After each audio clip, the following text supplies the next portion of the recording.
Nizamabad corporation ఎన్నికల్లో జరిగిన కీలక పరిణామం తెలంగాణ వ్యాప్తంగా హాట్ టాపిక్గా మారింది.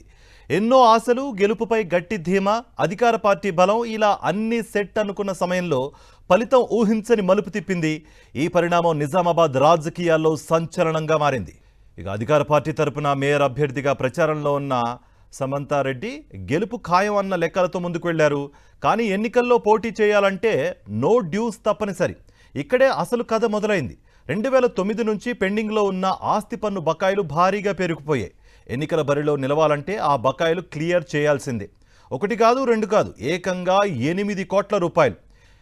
గెలుస్తాననే ధీమాతో ఒక్కసారిగా 8,16,65,000 భారీ మొత్తాన్ని చెల్లించి నో డ్యూస్ తీసుకున్నారు.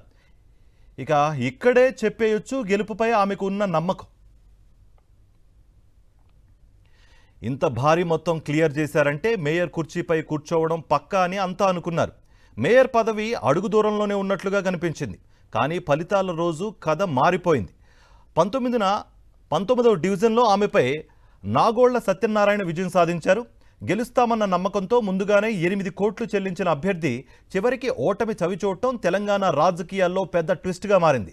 కేవలం ఎన్నికల కోసమే తప్పనిసరిగా చెల్లించిన 8 కోట్ల భారీ పన్ను ఇప్పుడు రాజకీయంగా ప్రతిఫలం ఇవ్వకపోవడం ఆసక్తికరంగా మారింది.